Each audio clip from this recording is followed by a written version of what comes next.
Hello मेरे नौनिहालों, कैसे हैं आज हम बात करेंगे लेक्चर नंबर 5 में प्रथम संक्रमण श्रेणी के भाग 3 की। अब इस भाग 3 में हम लोग क्या क्या पढ़ने वाले हैं देखते हैं। भाग 3 में हम बात करेंगे ऑक्सीकरण अवस्थाओं की। अब देखिए, जो डी ब्लॉक के जो तत्व है ना बच्चों, उन डी ब्लॉक के तत्वों में अंतिम इलेक्ट्रॉन कहाँ पाया जाता है? पेनल्टीमेट शेल में है ना, n-1 डी सब शेल में। और आउटर मोस्ट शेल कौन सा है उसका? nth शेल है ना। तो आपको मालूम होगा कि n-1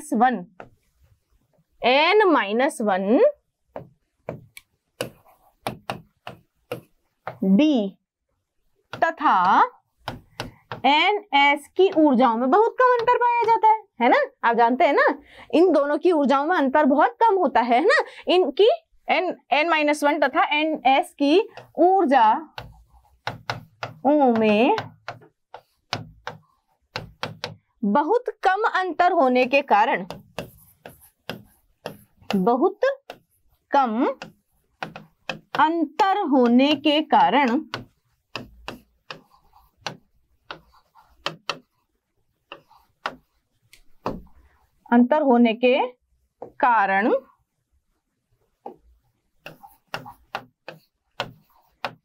इनमें इलेक्ट्रॉनों का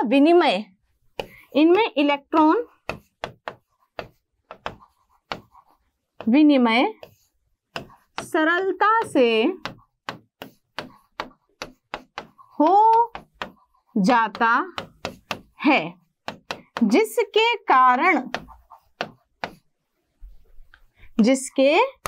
कारण डी ब्लॉक के प्रथम संक्रमण श्रेणी के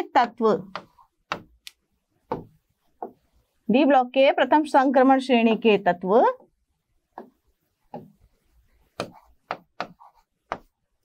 एक से ज्यादा ऑक्सीकरण अवस्थाएं प्रदर्शित करते हैं। होता क्या है बेटा कि n-1 डी और ns की जो ऊर्जाएं हैं उनमें अंतर बहुत कम होता है। तो क्या होता है, कभी इलेक्ट्रॉन n-1 डी से ns में और कभी इधर से इलेक्ट्रॉन इधर। तो इसकी वजह से क्या होता है, बहुत सारी ऑक्सीकरण अवस्थाएं पाई जाती हैं, क्योंकि इन दोनों की ऊर्जा में अंतर कम होता है और इलेक्ट्रॉन का विनिमय बड़ी आसानी से हो जाता है। तो इस कारण डी ब्लॉक के जो फर्स्ट ट्रांजिशन सीरीज के तत्व जो है वो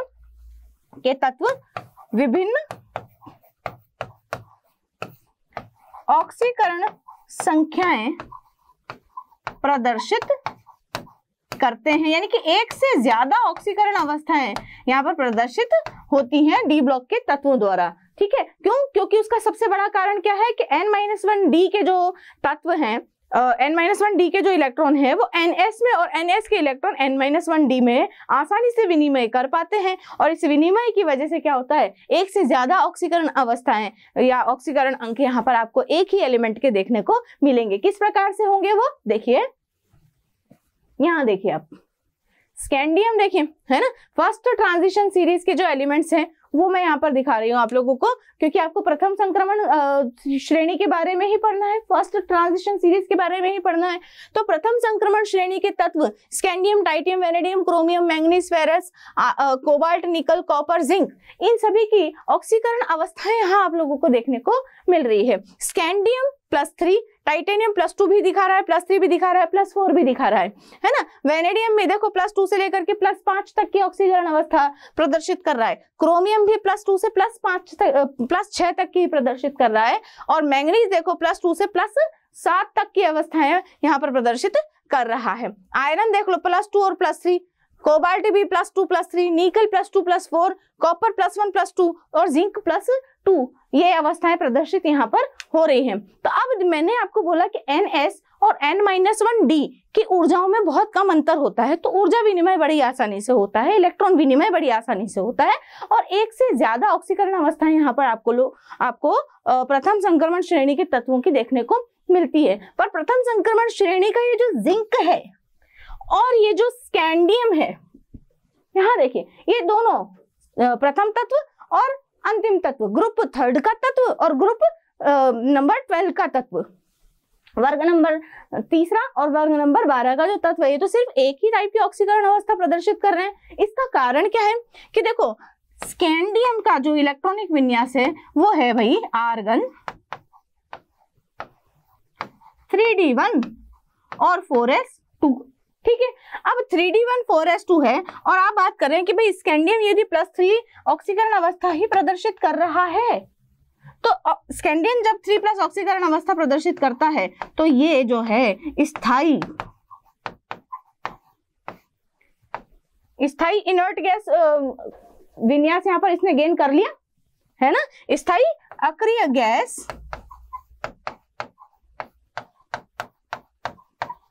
विन्यास ग्रहण कर लेने के कारण यह केवल 3+ ऑक्सीकरण अंक ही शो करता है या प्रदर्शित करता है। इसी प्रकार से जिंक देखिए बेटे, जिंक का इलेक्ट्रॉनिक कॉन्फ़िगरेशन क्या है? जिंक का इलेक्ट्रॉनिक कॉन्फ़िगरेशन है या इलेक्ट्रॉनिक विन्यास है आर्गन 3d10 और 4s2, यही इलेक्ट्रॉनिक विन्यास है। अब आप बोल रहे हो कि जिंक जो है +2 ऑक्सीकरण अवस्था प्रदर्शित कर रहा है, तो +2 ऑक्सीकरण अवस्था का मतलब क्या है कि 2 इलेक्ट्रॉनों की कमी हो गई और 2 इलेक्ट्रॉन कहां से जाएंगे? आउटर मोस्ट शेल से, बाह्यतम कोश से जाएंगे। बाह्यतम कोश से जब इलेक्ट्रॉन जाएंगे तो यहाँ पर इलेक्ट्रॉनिक विन्यास कितना बचेगा? केवल 3d में 10 इलेक्ट्रॉन्स ही बचेंगे और 3d में 10 इलेक्ट्रॉन का मतलब है स्थायी पूर्ण पूरित विन्यास, स्थायी पूर्ण पूरित विन्यास इसने ग्रहण कर लिया और स्थायी पूर्ण पूरित विन्यास ग्रहण करने के कारण भी ये कैसा हो गया? स्थायी हो गया। अब इसमें से एक और इलेक्ट्रॉन निकलने की संभावना नगण्य के बराबर है, इसीलिए स्कैंडियम और जिंक दोनों ही इस तरह की केवल एक टाइप की ऑक्सीकरण अवस्था स्कैंडियम +3 और जिंक +2 ऑक्सीकरण अवस्था प्रदर्शित करते हैं। इसके अलावा स्कैंडियम और जिंक जो है अन्य ऑक्सीकरण अवस्थाओं को प्रदर्शित नहीं करते। कारण समझ में आया? क्योंकि स्कैंडियम 3 इलेक्ट्रॉन निकालने के बाद में स्थायी अक्रिय गैस का विन्यास ग्रहण कर लेता है और जिंक जो है 2 इलेक्ट्रॉन निकालने के बाद में स्थायी पूर्ण पूरित विन्यास 3d10 ग्रहण कर लेता है। ठीक है, तो ये इसका आंसर है क्या कि वेरिएबल ऑक्सीडेशन नंबर या परिवर्तित ऑक्सीकरण अंक होने के बावजूद भी स्कैंडियम और जिंक केवल एक ही टाइप की ऑक्सीकरण अवस्थाएं क्यों प्रदर्शित करते हैं। ठीक है, कारण समझ में आया? अगली बात करते हैं इस पर। अब आपने देखा होगा बच्चों कि जो संक्रमण श्रेणी है, प्रथम संक्रमण श्रेणी है, उसमें क्या हो रहा है? इलेक्ट्रॉन किस प्रकार से बढ़ते जा रहे हैं। देखो आप पहले आपने 3d1, फिर 3d2, फिर 3d3, 4, 5 इस तरीके से आपने बढ़ते चले जाएंगे और आपको मालूम है कि 3d के 5 कक्षक होते हैं, है ना। 3d में 5 कक्षक होते हैं और 4s में एक ही कक्षक होता है। बोलो, ये तो आप जानते हो ना, है ना। अब इलेक्ट्रॉनिक विन्यास जब हम बढ़ते हैं तो 3d में इलेक्ट्रॉन हम बढ़ते जाते हैं, एक होता है तो 1 इलेक्ट्रॉन, 2, 3, 4, 5। अब 5 के बाद में अगर आप 3d में इलेक्ट्रॉन भरना चाहते हैं तो कहाँ डालेंगे? इसमें डालेंगे। 6वां इलेक्ट्रॉन, 7वां इलेक्ट्रॉन, 8वां इलेक्ट्रॉन, 9वां इलेक्ट्रॉन, 10वां इलेक्ट्रॉन, यानी कि 5 इलेक्ट्रॉन के बाद में, है ना, जब तक सारे जो कक्षक हैं वो अर्धपूरित नहीं हो जाते हैं तब तक आप क्या करते हैं? इसमें इलेक्ट्रॉन डालते हैं एक एक करके, है ना। हुंड्स रूल और पाउली रूल और आबव का जो नियम है वो लगा के। ठीक है, अब जब ये अर्धपूरित विन्यास कंप्लीट हो जाता है उसके बाद क्या हो जाता है बेटे? युग्मन प्रारंभ हो जाता है और इस युग्मन की वजह से क्या होता है कि अर्धभाग में के बाद में आप देखिए कि स्कैंडियम से लेकर के मैंगनीज तक तो +1+ ऑक्सीकरण अंक या ऑक्सीकरण अंक जो था, धनात्मक ऑक्सीकरण अंक, वो बढ़ता जा रहा था और इसके बाद मैंगनीज के बाद में ये घट रहा है ना। तो इसका मेन क्या कारण है कि जब आप संक्रमण श्रेणी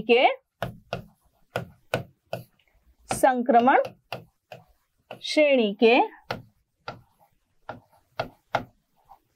अर्धभाग तक धनात्मक ऑक्सीकरण अंक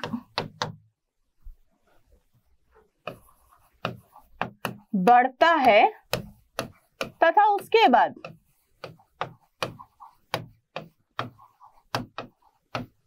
धनात्मक ऑक्सीकरण अंक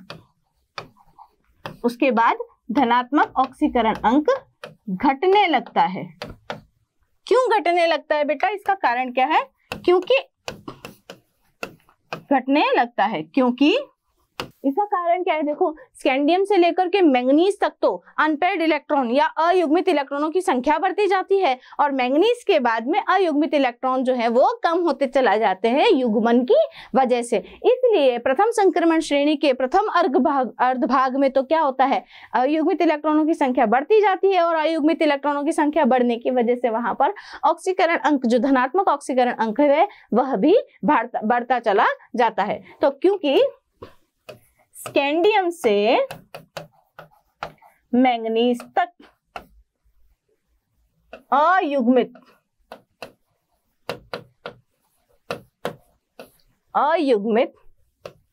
इलेक्ट्रॉनों की संख्या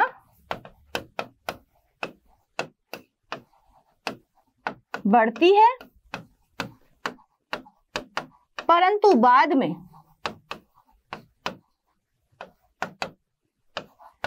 Fe से जिंक तक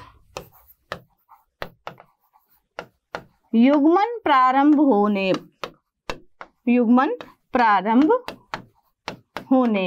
से अयुग्मित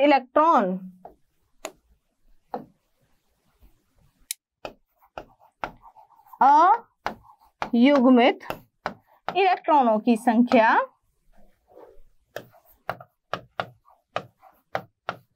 कम हो जाती है। कम होने से धनात्मक ऑक्सीकरण अंक में कमी आती है।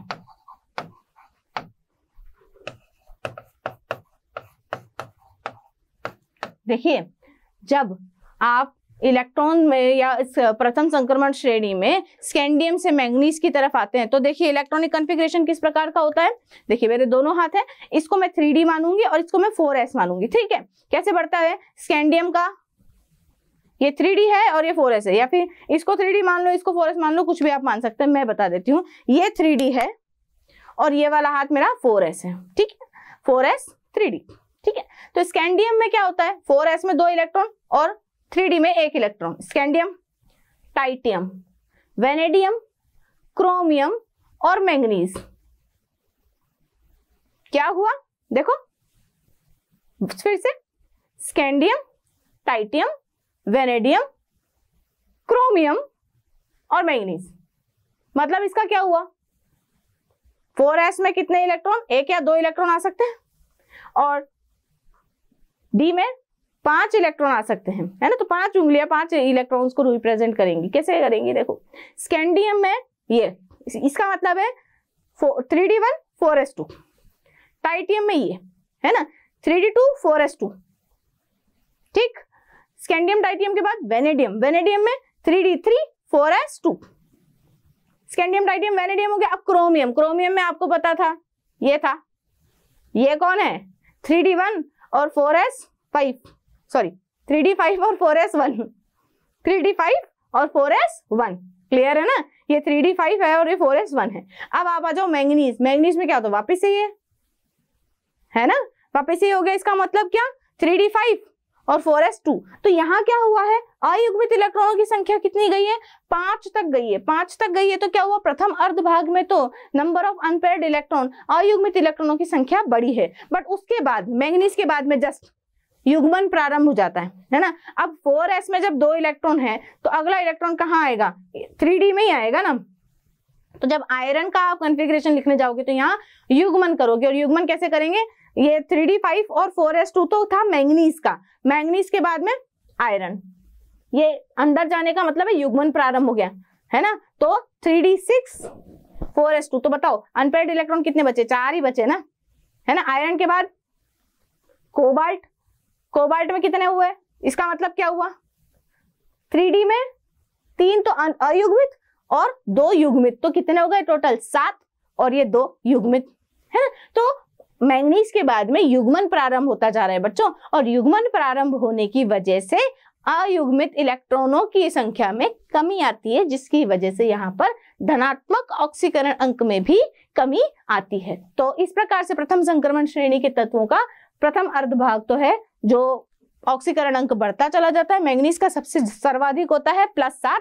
कारण क्या है? अयुग्मित इलेक्ट्रॉन, सर्वाधिक अयुग्मित इलेक्ट्रॉनों की वजह से मैंगनीज का ऑक्सीकरण अंक जो है +2 से +7 तक जाता है, और उसके बाद में युग्मन प्रारंभ होने की वजह से अयुग्मित इलेक्ट्रॉनों की संख्या में कमी आती है। इसके बाद देखते हैं, इसके बाद बात होती है कि देखो ऑक्सीजन और फ्लोरीन है ना, ऑक्सीजन तथा फ्लोरीन के साथ में, ऑक्सीजन तथा फ्लोरीन के साथ संक्रमण श्रेणी के जो तत्व होते हैं अपनी उच्चतम ऑक्सीकरण अवस्था जो है वो प्रदर्शित करते हैं। तो के साथ संक्रमण श्रेणी के तत्व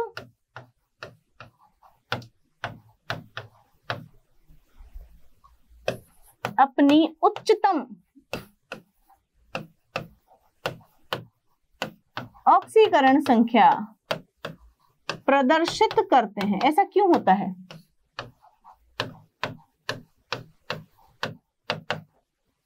ऐसा क्यों होता है कि ऑक्सीजन और फ्लोरीन के साथ में जो संक्रमण तत्व हैं वो अपनी हाईएस्ट ऑक्सीडेशन नंबर या उच्चतम ऑक्सीकरण अवस्था शो करते हैं? उसका कारण क्या है? क्योंकि इसका कारण है ऑक्सीजन तथा फ्लोरीन अत्यधिक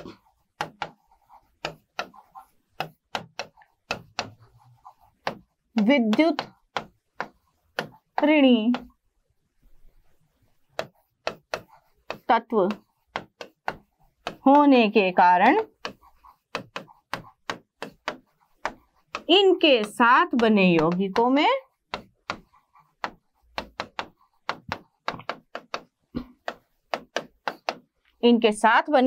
यौगिकों में संक्रमण तत्वों की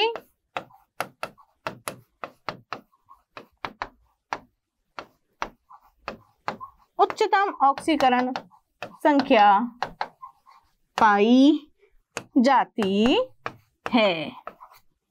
ठीक है, मतलब ऑक्सीजन और फ्लोरीन हाईएस्ट इलेक्ट्रोनेगेटिव, देखो फ्लोरीन सबसे सर्वाधिक इलेक्ट्रोनेगेटिव या इलेक्ट्रॉन बंधु तत्व है ना, इलेक्ट्रॉन ऋणी तत्व है, और जो आपका ऑक्सीजन है वो सेकंड लास्ट है ना, फ्लोरीन के जस्ट पहले वाला सर्वाधिक विद्युत ऋणी तत्व है। तो इनकी विद्युत ऋणता सर्वाधिक होने की वजह से इनके साथ बने जो यौगिक होते हैं उनमें संक्रमण तत्व जो है अपनी उच्चतम ऑक्सीकरण अवस्था प्रदर्शित करते हैं। इसके बाद अगली बात हम करते हैं, अगली बात हम करेंगे क्रोमियम और कॉपर के ऊपर। देखिए आप, क्रोमियम और कॉपर, ये क्रोमियम और ये कॉपर। ठीक, अब ये क्रोमियम और कॉपर के बारे में बात करने के पहले हम बना लेते हैं इसका इलेक्ट्रॉनिक विन्यास। क्रोमियम और कॉपर का विन्यास जब मैंने आप लोगों को विन्यास सिखाया था तब क्या बताया था? स्कैंडियम, टाइटियम, वेनेडियम और क्रोमियम। ये रहा क्रोमियम। क्रोमियम मतलब 3d5 4s1 है ना, ये क्या हो गया 3d5 और 4s1 है ना। क्या बोला? Scandium, titanium, vanadium, chromium. ठीक है, फिर आया मैंगनीज, फिर आयरन, कोबाल्ट, निकिल और कॉपर। कॉपर का मतलब 3d में 10 इलेक्ट्रॉन्स और 4s में 1 इलेक्ट्रॉन, 3d10 और 4s1। ठीक है, इलेक्ट्रॉनिक विन्यास इस प्रकार से, थोड़ा उंगलियों का इस्तेमाल कीजिए। ठीक है, तो क्रोमियम का विन्यास इस प्रकार का होता है और कॉपर का विन्यास इस प्रकार का होता है। तो इस विन्यास को देख करके आप बहुत अच्छी तरीके से समझ सकते हैं कि क्रोमियम जो है वो तो Cr+1 और कॉपर भी जो है वो Cu1 प्लस ऑक्सीकरण अवस्था शो करता होगा, है ना। अच्छा, अब +1 होता है ना, तब अगर आप ऐसे लिख देंगे ना तो भी चलेगा, कोई जरूरत नहीं इस पे 1 लिखने की। 1 या 2 कब लगाते हैं? जब एक से अधिक ऑक्सीकरण अवस्था यहाँ पर उपस्थित होती हैं, है ना। एक से अधिक अवस्थाएं यहाँ पर जब उपस्थित होंगी तब हम यहाँ 1 या 2 का इस्तेमाल करेंगे। तो क्रोमियम और कॉपर +1 ऑक्सीकरण अवस्था प्रदर्शित करते हैं। कारण क्या है कि जैसे ही अपने बाह्यतम कोश में से एक इलेक्ट्रॉन निकाल देंगे तो ये स्थायी अर्धपूरित विन्यास ग्रहण कर लेगा ये स्थायी अर्धपूरित विन्यास ग्रहण कर लेगा और ये भी अपने अंदर से एक इलेक्ट्रॉन जब निकाल देंगे कॉपर में से तो ये स्थायी पूर्ण पूरित विन्यास यहाँ ये ग्रहण कर लेगा।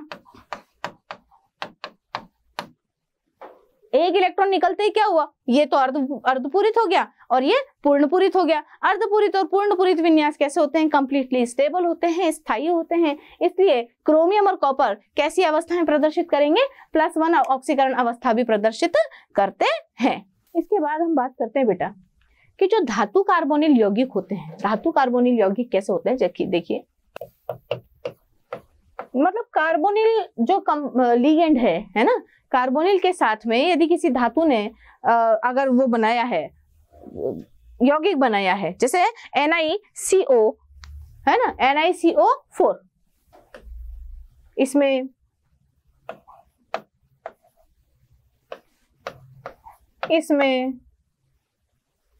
है ना कोबाल्ट के साथ में यदि कार्बोनिल लगा है तो इसमें तो कार्बोनिल जो कंपाउंड्स होते हैं, धातु कार्बोनिल जो होते हैं, उनमें जो धातुओं का ऑक्सीकरण अंक होता है ना बेटा, वो 0 माना जाता है। ऐसा क्यों? क्योंकि कार्बोनिल लिगेंड जो है उसका जो ऑक्सीकरण अंक होता है ना बेटा, वो भी होता है 0। तो धातु कार्बोनिल है ना, धातु कार्बोनिल यौगिकों में धातु कार्बोनिल यौगिकों में धातुओं का ऑक्सीकरण अंक 0 होता है। ये ध्यान रखने वाली बात है बेटा। यहाँ पर जो निकल का ऑक्सीकरण अंक है ना बेटा, वो कितना माना जाएगा, 0 है ना। ऐसे ही आयरन का ऑक्सीकरण अंक यहाँ पर कितना माना जाएगा, 0। और कोबाल्ट का भी जो ऑक्सीकरण अंक कार्बोनिल लिगेंड के साथ में अगर होगा तो क्या माना जाएगा, 0 ही माना जाएगा। तो कार्बोनिल के साथ या कार्बोनिल लिगेंड के साथ में जब धातु कार्बोनिल यौगिक बनेंगे तो धातु कार्बोनिल यौगिकों में धातुओं का जो ऑक्सीकरण अंक होगा वो कितना पाया जाएगा बच्चों, 0 माना जाएगा। इसके बाद में मैं अगर आपको बताऊं कि जो निम्न, अब जैसे आप देखिए कि कुछ यौगिक जो होते हैं, जैसे मैंगनस ऑक्साइड हुआ है ना, पर मैग्नेट हुआ, मैंगनस ऑक्साइड हुआ, ये पर मैग्नेट हुआ MnO4-। इनमें देखो आप कि मैंगनस ऑक्साइड में Mn के ऊपर तो कितना चार्ज है, Mn का ऑक्सीकरण अंक कितना है, +2, क्योंकि ऑक्सीजन का कितना है, -2। जबकि यहाँ पर मैंगनीज के ऊपर जब ऑक्सीकरण अंक आप निकालेंगे तो देखो +7 आएगा, 8 और 1 माइनस तो +7 आ गया। तो MnO जो मैंगनस ऑक्साइड है, मैंगनस ऑक्साइड में ये इसकी जो प्रकृति है वो कैसी होगी बेटा, आयनिक प्रकृति का ये होगा। ये कैसा यौगिक होगा, आयनिक यौगिक होगा, है ना। जबकि जब परमैंगनेट, वही मैंगनीज है ना, ऑक्सीजन और मैंगनीज से बने हुए अलग अलग यौगिक है, बट मैंगनस ऑक्साइड कैसा होता है, आयनिक यौगिक का होता, आयनिक यौगिक होता है। जबकि परमैंगनेट, ये जो परमैंगनेट होता है ना, परमैंगनेट आयन जो होता है वो कैसा होता है, सहसंयोजक यौगिक होता है। क्या होता है बेटा, सहसंयोजक यौगिक होता है।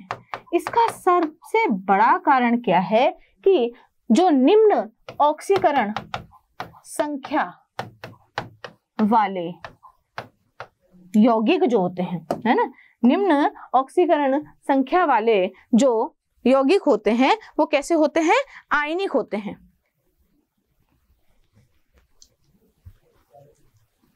निम्न ऑक्सीकरण संख्या वाले, निम्न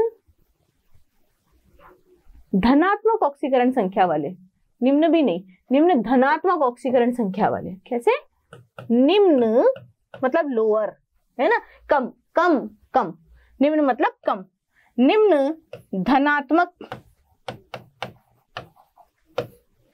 ऑक्सीकरण संख्या वाले यौगिक आयनिक प्रकृति के होते हैं।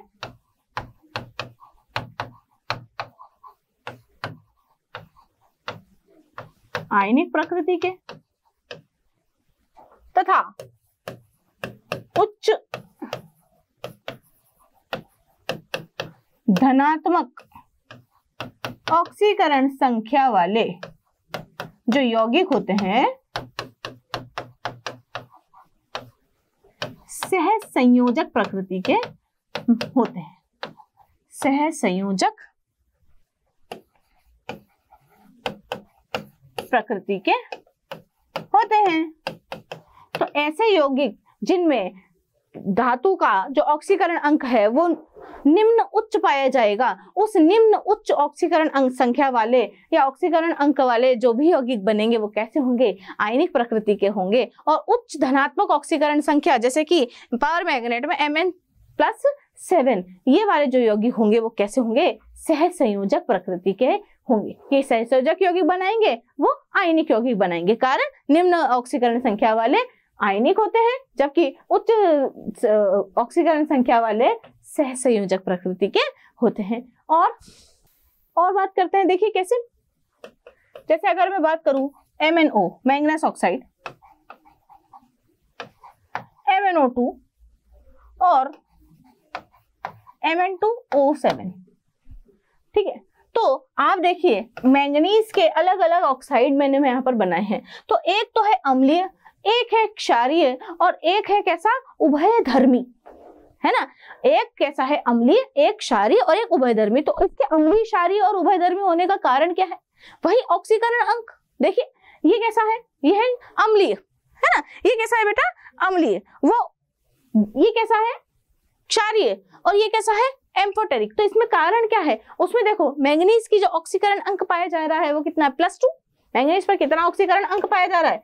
+2। यहाँ पर मैंगनीज पे है +4 और मैंगनीज पे यहाँ पर देखो आप कितना ऑक्सीकरण अंक है? +7, +7, +4 और +2 ऑक्सीकरण होने की वजह से इनकी अलग अलग प्रकृति भी होती है। तो जो निम्न धनात्मक ऑक्सीकरण संख्या वाले धातु ऑक्साइड हैं वो कैसे होते हैं बेटे?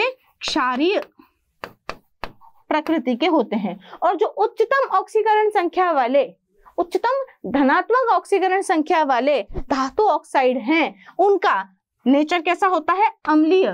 वो कैसे होते हैं?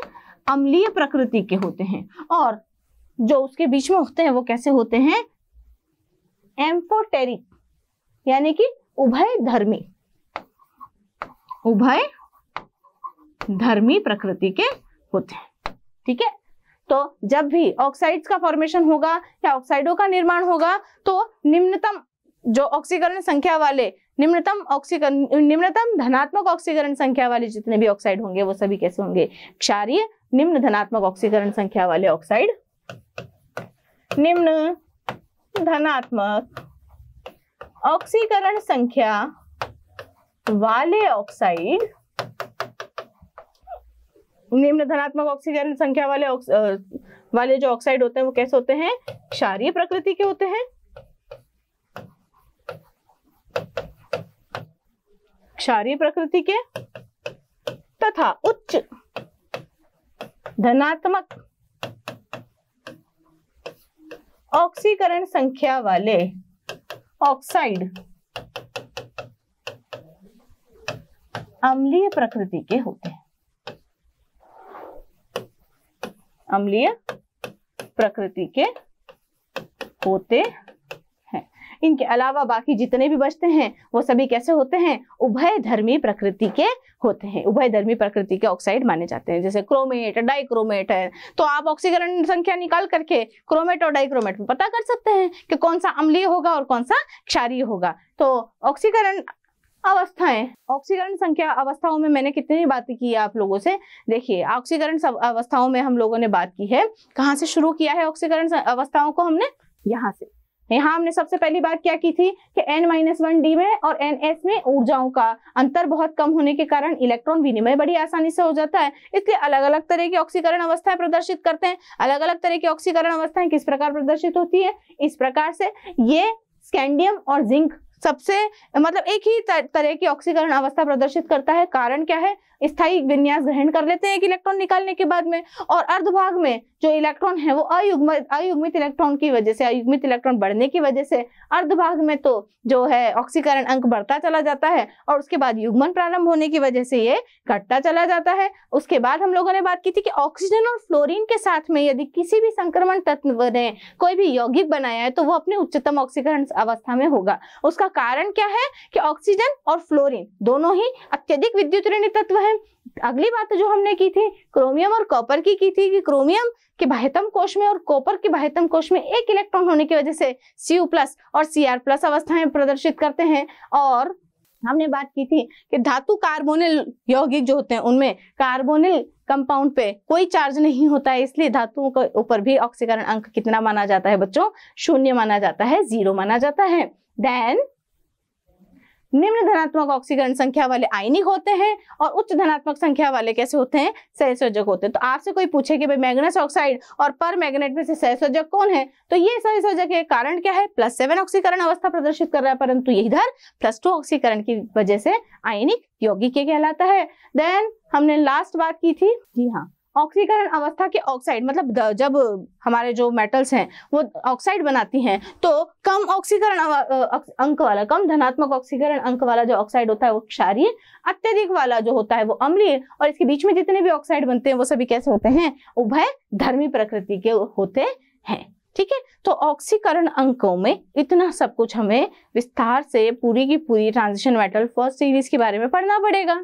ठीक है, अब हम आगे अगले टॉपिक पर बात करेंगे रंग की व्याख्या। तो रंगों की व्याख्या जब हम करेंगे तो आप देखिए कि डी ब्लॉक में सबसे पहले तो देखो अधिकतर जो भी डी ब्लॉक के मेटल्स कंपाउंड बनाते हैं या यौगिक बनाते हैं ना, तो वो कैसे होते हैं बेटा, रंगीन यौगिकों का वो निर्माण करते हैं।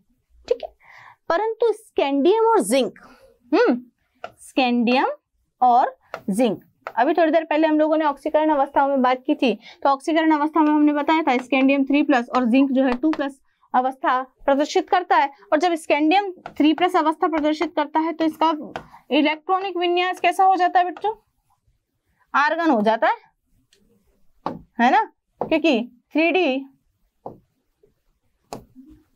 के और 4s के जो इलेक्ट्रॉन होते हैं वो तो निकल जाते हैं, और जिंक जो है 2 इलेक्ट्रॉन निकाल करके आर्गन 3D10 विन्यास ग्रहण कर लेता है ना। तो 3 इलेक्ट्रॉन निकालने के बाद स्कैंडियम ने कैसा विन्यास ग्रहण कर लिया है, अक्रिय गैस विन्यास, अक्रिय गैस विन्यास ग्रहण यहां पर कर लिया। ठीक है, और जिंक ने 2 इलेक्ट्रॉन निकालने के बाद में छदम अक्रिय गैस विन्यास ग्रहण कर लिया।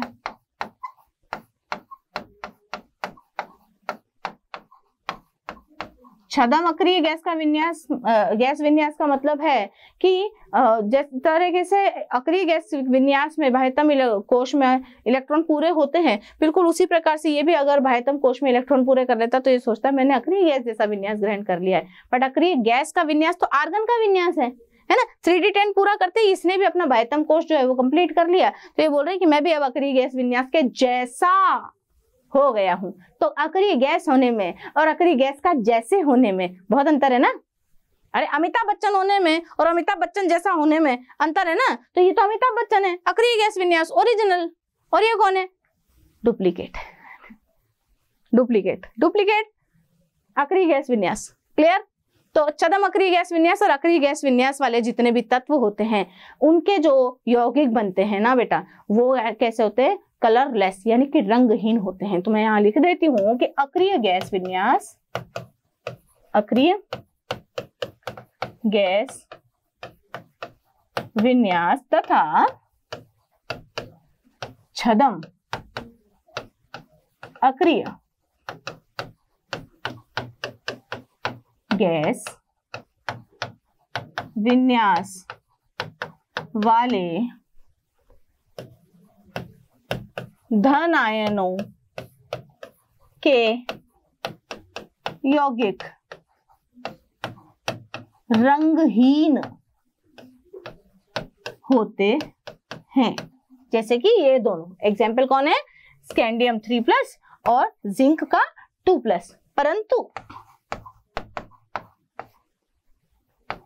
अन्य सभी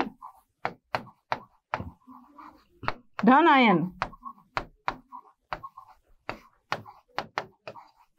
रंगीन यौगिकों का निर्माण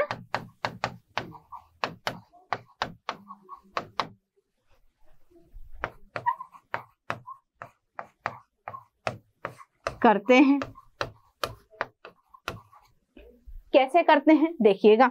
देखिए बेटा, ये कैसे होता है रंगों की व्याख्या। अब आपको ये तो पता है कि जो संक्रमण श्रेणी के जो तत्व हैं, ये अधिकतर क्या बनाते हैं बेटा, संकुल यौगिकों का निर्माण करते हैं। अब संकुल यौगिकों का जब ये निर्माण करते हैं ना, तो इनके साथ में जो बंध बनाने के लिए आते हैं वो क्या कहलाते हैं, लिगेंड्स कहलाते हैं, है ना। तो डी ब्लॉक जो अपना है, या जो डी ऑर्बिटल है ना, स्कैंडियम और जिंक के अलावा जो अधिकतर जो तत्व होते हैं डी ब्लॉक के, वो सभी कैसे होते हैं बेटा, रंगीन होते हैं। क्यों रंगीन होते हैं? क्योंकि जो डी ब्लॉक के जो तत्व हैं, प्रथम संक्रमण श्रेणी के जो तत्व हैं, वो अधिकतर कैसे यौगिकों का निर्माण करते हैं, उपसहसंयोजक यौगिकों का निर्माण करते हैं। कोऑर्डिनेशन कंपाउंड्स का निर्माण यहाँ पर ये करते हैं। अब कोऑर्डिनेशन कंपाउंड्स में क्या होता है कि जो लिगेंड्स होते हैं वो अपने लोन पेयर को, इलेक्ट्रॉन युग्म को वहां डोनेट करते हैं, है ना। तो क्या होता है कि जो डी उपकोष है ना, क्या है, डी उपकोष जो है उसमें कितने कक्षक पाए जाते हैं बच्चों, 5 कक्षक उपस्थित होते हैं, है ना। कौन कौन से होते हैं? एक होता है डी एक्स वाई, एक होता है डी एक्स वाई, एक होता है डी वाई जेड, एक होता है डी जेड एक्स, ठीक है। एक होता है d x square y square, और 5वां होता है डी जेड स्क्वायर, ठीक है। डी जो उपकोष हैं उनके बारे में बात कर रही हूँ। तो डी जो उपकोष हैं उनमें देखिए डी एक्स वाई जो है वो कैसा पाया जाता है, डी कक्षक, है ना। डी उपकोष के डी एक्स वाई कक्षक की हम बात करेंगे तो एक्स और वाई अक्ष के जो तल होते हैं वहां इलेक्ट्रॉनों की उपस्थिति होती है। इसी प्रकार से यदि मैं डी वाई जेड बनाऊंगी तो डी वाई जेड को किस प्रकार बनाऊंगी, वाई और जेड के तल में इलेक्ट्रॉनों के पाए जाने की संभावना सर्वाधिक होती है ना। और डी जेड और एक्स में इलेक्ट्रॉनों के पाए जाने की संभावना इस प्रकार से सर्वाधिक होती है। कहाँ?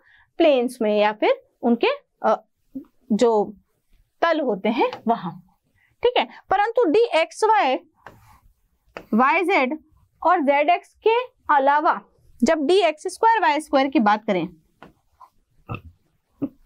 तो d x square y square में क्या होता है बेटा कि इलेक्ट्रॉनों के पाए जाने की संभावना अक्षों पर सर्वाधिक होती है। और कौन कौन से अक्षों पर? एक्स स्क्वायर वाई स्क्वायर लिखा है तो एक्स अक्ष और वाई अक्ष पर इलेक्ट्रॉनों के पाए जाने की संभावना सर्वाधिक है। और डी जेड स्क्वायर का मतलब है कि जेड अक्ष पर इलेक्ट्रॉनों के पाए जाने की संभावना सर्वाधिक है। तो एक लोब तो ऐसी बनेगी और दूसरी लोब जो है इसको दो इस तरीके से लपेटे रहेगी। तो ये इस प्रकार की स्ट्रक्चर बनती है। अब इन कक्षकों को देखने के बाद में आपको नजर आ रहा होगा कि भाई इसकी और इसकी जो ज्यामिति है या इसकी जो स्ट्रक्चर है वो एक जैसी है और इन दोनों की इनसे बिल्कुल अलग है। तो इसी प्रकार से हम लोगों ने क्या किया है कि जो हमारा डी उपकोष है उसके जो कक्षक हैं उनकी ऊर्जा को बांटा गया है ना। जो डी उपकोष होता है, डी उपकोष के जो कक्षक होते हैं बच्चों, उन 5 कक्षकों में से जो ऊर्जा का विनिमय है वो कुछ इस प्रकार से होता है कि डी एक्स स्क्वायर और वाई स्क्वायर की ऊर्जा, डी एक्स स्क्वायर और वाई स्क्वायर की ऊर्जा और डी जेड स्क्वायर की ऊर्जा d x y, d y z और डी जेड एक्स से अधिक मानी जाती है। कारण क्या है बच्चों कि आपको अभी थोड़ी देर पहले मैंने बताया यहाँ इलेक्ट्रॉन कहाँ पाए गए हैं, प्लेन्स पे पाए गए हैं, यानी कि तलों में पाए गए हैं। जबकि यहाँ इन दोनों ही स्ट्रक्चर्स में इलेक्ट्रॉन कहाँ पाए गए हैं बच्चों, अक्षों पर पाए गए हैं और अक्षों पर पाए गए इलेक्ट्रॉनों का जो प्रतिकर्षण है वो थोड़ा सा ज्यादा लगता है। इस वजह से क्या होता है, इनकी ऊर्जा जो है वो इनसे थोड़ी सी बढ़ जाती है। अब जब ऊर्जा बढ़ जाती है तो क्या होता है कि जब भी लिगेंड आते हैं, है ना, जो लिगेंड्स आते हैं तो लिगेंड आने की वजह से क्या होता है कि ये जो डी ब्लॉक है ना, ये जो डी ब्लॉक का आपने डी उपकोष बनाया,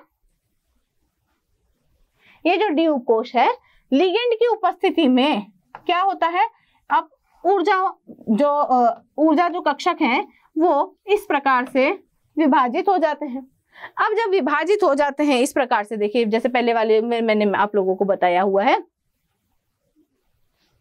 तो ऐसा कब होता है, जब ये डी उपकोष के जो 5 संभ्रांत जो कक्षक हैं वो जब इस प्रकार से विनिमय होता है, तो यहाँ पर विनिमय किस वजह से होता है, लिगेंड की उपस्थिति की वजह से, कि लिगेंड आया अपना लोन पेयर डोनेट करने के लिए, तो ये जो डी उपकोष है, ये जो डी उपकोष ये अपने इस तरीके से Eg और T2G कक्षकों में टूट जाता है बेटा, स्प्लिट हो जाता है। इसमें क्या हो जाता है, विपाटन हो जाता है। तो यहाँ जो ऊर्जा अंतर है वह क्या कहलाता है, क्रिस्टल, ये तो जो विपाटन है ये तो क्या कहलाएगा, क्रिस्टल क्षेत्र विपाटन कहलाएगा, है ना, क्रिस्टल फील्ड स्प्लिटिंग कहलाएगा, है ना, लिख देती हूँ अंग्रेजी में, क्रिस्टल फील्ड स्प्लिटिंग कहलाएगी, क्रिस्टल फील्ड स्प्लिटिंग कहलाएगी। और यहाँ जो ऊर्जा का अंतर है वो क्या कहलाएगा, क्रिस्टल क्षेत्र विपाटन ऊर्जा, क्रिस्टल क्षेत्र विपाटन ऊर्जा, यानी कि crystal field splitting energy. Crystal क्षेत्र विपाटन हो जाता है लिगेंड की उपस्थिति में, तो जो डी उपकोष है वो इस तरीके से अपने कक्षकों में इस तरीके से Eg कक्षक और T2G कक्षक में विभक्त हो जाता है।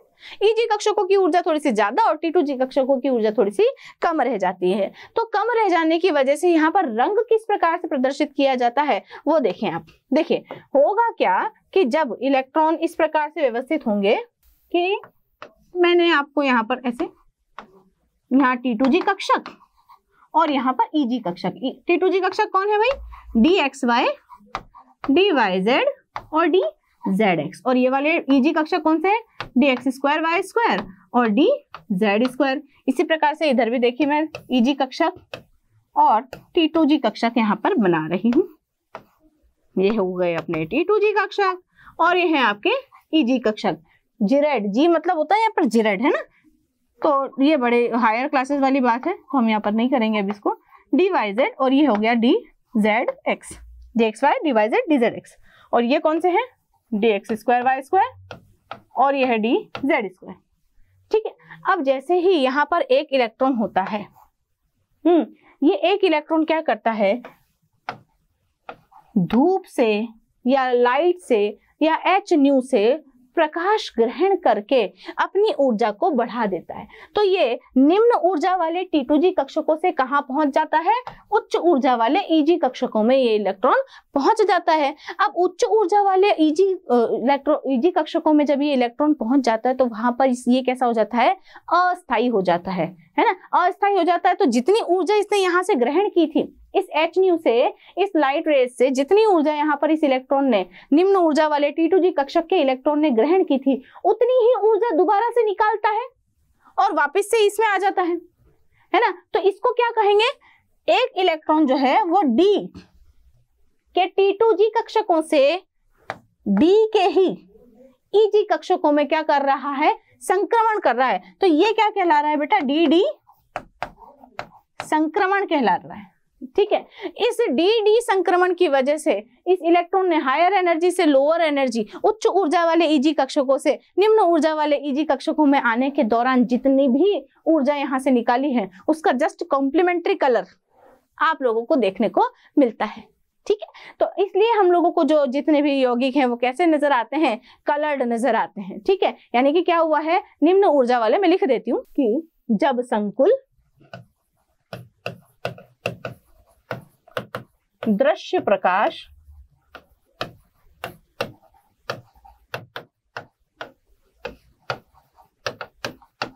के संपर्क में आता है, दृश्य प्रकाश वही जिसमें हम देख पाते हैं, तब निम्न ऊर्जा वाले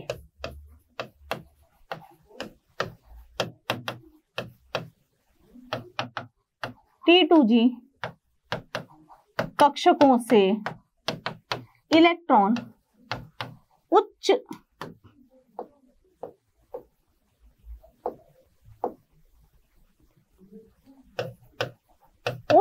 ऊर्जा वाले Eg कक्षकों में संक्रमण करता है एवं Eg कक्षकों से उतनी ही ऊर्जा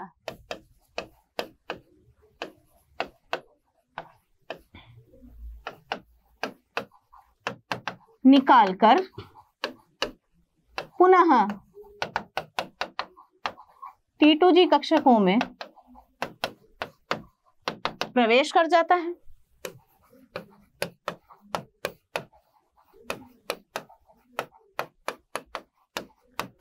जिसे डी संक्रमण, यानी कि डी से डी में संक्रमण है ना, डी संक्रमण कहते हैं। और जितनी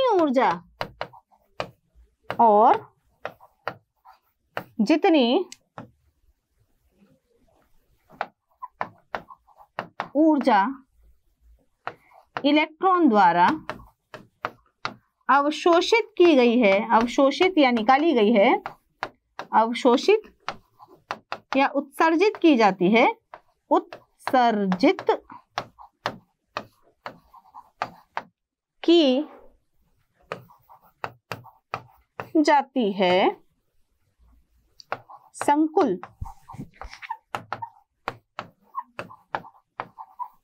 उसके पूरक रंग का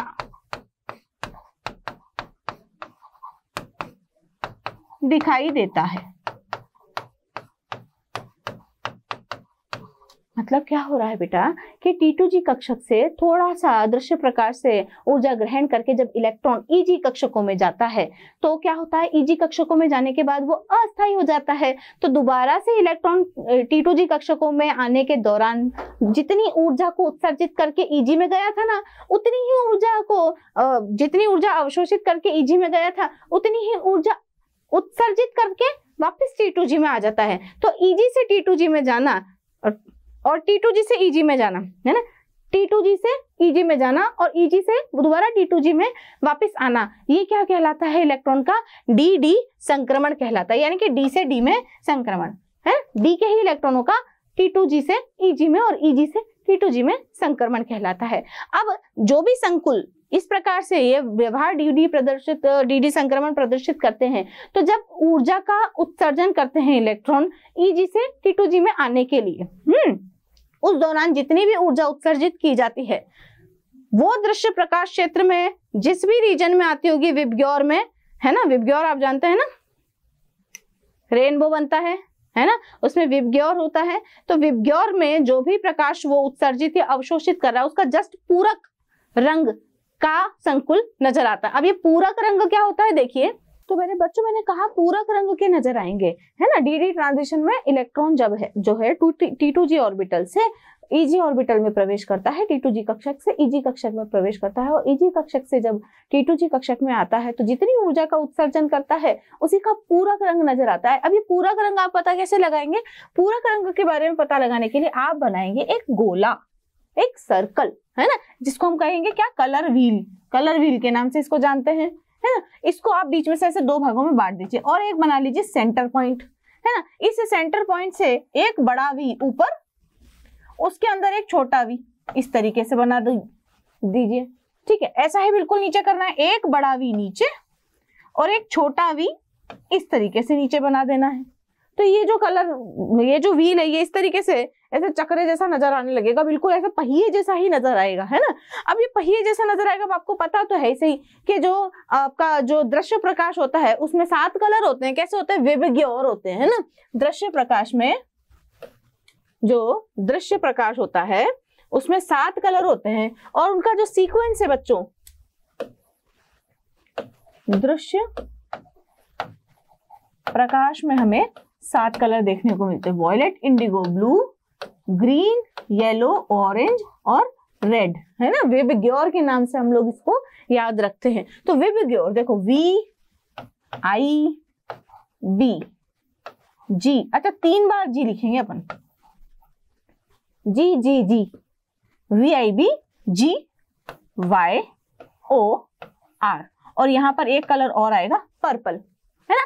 रेड और वायलेट के बीच में हम पर्पल कलर और लिख देंगे। अच्छा ये जी हमने 3 बार क्यों लिखा है? आपने कहावत सुनी ना, सावन के अंदर को हर जगह हरा ही हरा नजर आता है। तो देखो हर जगह हरा ही हरा, ग्रीन ग्रीन ग्रीन, ये वाला कौन सा ग्रीन? ये ब्लू ग्रीन। ये कौन सा ग्रीन? ये येलो ग्रीन। और ये वाला वो ग्रीन, सामान्य ग्रीन, है ना। तो ये इस तरीके से होता है। अब जो कलर जिसके सामने आ रहा है ना इस कलर व्हील में, इस चक्रे के, इस गोले के आमने सामने जो भी कलर हैं वो सब एक दूसरे के पूरक रंग है। जैसे कि देखिए आप, रेड से पूरक कौन है? ये देखो ब्लू ग्रीन, है ना।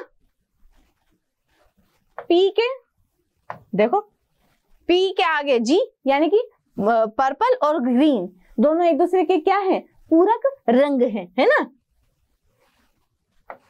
देखो वॉयलेट का जो पूरक रंग है वो कौन है? येलो ग्रीन, है ना। और ये देखो इंडिगो के जस्ट सामने कौन है? येलो, पीला, है ना। इंडिगो के जस्ट सामने पीला और बी के जस्ट सामने ऑरेंज। तो ये दोनों एक दूसरे के पूरक रंग हैं। अब आप चाहे तो आप ऐसे याद रखें, नहीं तो आप देखो मैंने क्या बोला, रेड का पूरक रंग कौन है बच्चों? Blue green. पर्पल का कौन है? देखो पर्पल का कौन है? ग्रीन। वॉयलेट का कौन है? YG, येलो ग्रीन, है ना। जैसा था ना थोड़ा लेमन ग्रीन टाइप का, उसको बोलते हैं येलो ग्रीन। इंडिगो के आगे देखो, इंडिगो का पूरक रंग आपको नजर आ रहा है, येलो है ना। ये इंडिगो और ये जस्ट सामने इसके येलो, येलो ग्रीन। फिर इंडिगो के बाद ये हो गया ब्लू का ऑरेंज। बोलिए सारे के सारे हो गए कलर व्हील में, है ना। अब ये कलर व्हील में जितने भी पूरक रंग हुए, रेड का पूरक रंग कौन है? Blue green. पर्पल का कौन है? ग्रीन। वॉयलेट का कौन है? Yellow green. इंडिगो का कौन है बच्चों? येलो। और ब्लू का कौन है? ऑरेंज। तो ये सब एक दूसरे के क्या है? पूरक रंग है। आप चाहे तो ऐसे कलर व्हील बना करके याद रखें, नहीं तो आप इस तरीके से लिख दें, है ना। अब इस तरीके से लिखने के बाद में एक डायलॉग बना ले, जैसे मैंने बनाया हुआ है कि भाई रात भर, है ना, जब अपन पढ़ाई करने बैठते हैं तो अपने को पूरा रात भर पढ़ाई करनी होती है ना। अपन बैठते सिलेबस एक रात पहले खींचना होता है, तो रात भर पढ़ाई करते अपन, है ना। तो अपन ने क्या करा? रात भर गाया। क्या गाया? प्यारा गाना।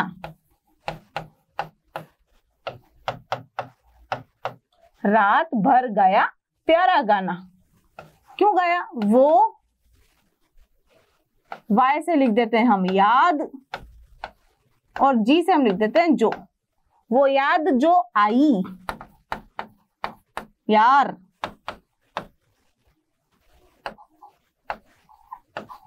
बहुत ऑरेंज खाए।